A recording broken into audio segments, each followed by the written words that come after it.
ఓం సదాశివసమారంభాం వ్యాసశంకరమధ్యమాం అస్మదాచార్యపర్యంతాం వందే గురుపరంపరాం.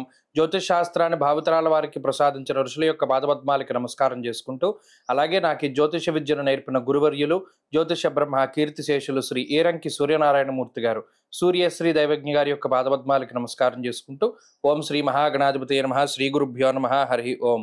వీక్షకులందరికీ నమస్కారం. ధనురాశి వారికి ఈ వారం సానుకూలమైనటువంటి గ్రహస్థితులు గోచరిస్తూ ఉన్నాయి.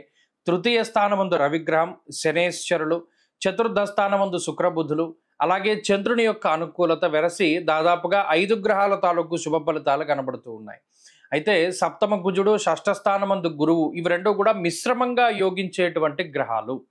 ఈ రెండింటి వల్ల అటు అనుకూలత కాదు, అంత ప్రతికూలత కాదు, కొంత ఇబ్బందికరమైనటువంటి పరిస్థితులు ఉన్నప్పటికీ మరి మిగతా గ్రహాల తాలూకు అనుకూలతల వల్ల ఈ వారం చక్కటి పరిస్థితులు గోచరిస్తూ ఉన్నాయి.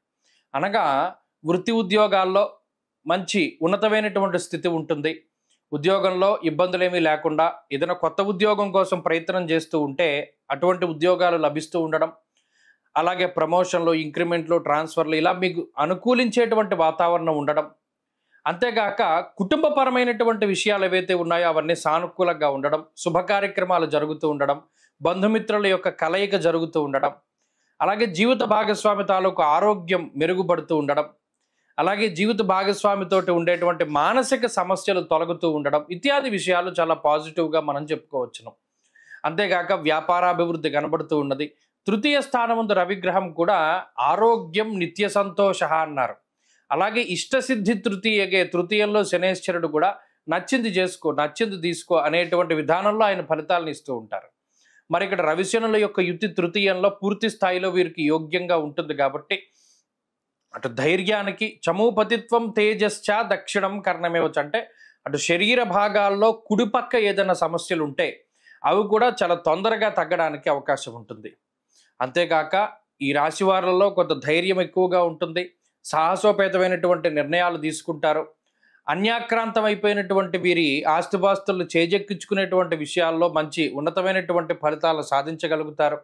భావ వ్యక్తీకరణ చాలా స్పష్టంగా ఉంటుంది. ఏదనుకుంటున్నారో చాలా స్ట్రాంగ్గా చెప్పగలుగుతారు. ఎవరికి భయపడకుండా అన్ని పనులు కూడా ముందుకు తీసుకెళ్ళగలుగుతారు. ఇలా అన్ని రంగాల్లోనూ ధనురాశి వారి యొక్క స్థితిగతులు అటు ఆరోగ్యపరంగా, ఆర్థికంగా, కుటుంబ పరంగా, సామాజికంగా అన్ని విషయాల్లోనూ బాగున్నాయి. విదేశీయానానికి సంబంధించినటువంటి విషయాలు అనుకూలంగా ఉండడానికి అవకాశం ఉంటుంది. విద్యార్థులకి, స్త్రీలకి కూడా ఈ గ్రహస్థితి చాలా అనుకూలంగా ఉంటుంది. ధనురాశి వారి వారం మరింత అనుకూలమైనటువంటి ఫలితాలని సాధించడానికై అర్ధాష్టమ రాహు దోష నివారణకై ఎక్కువగా సుబ్రహ్మణ్యారాధన చేస్తూ ఉండడం చెప్పదగినటువంటి సూచన.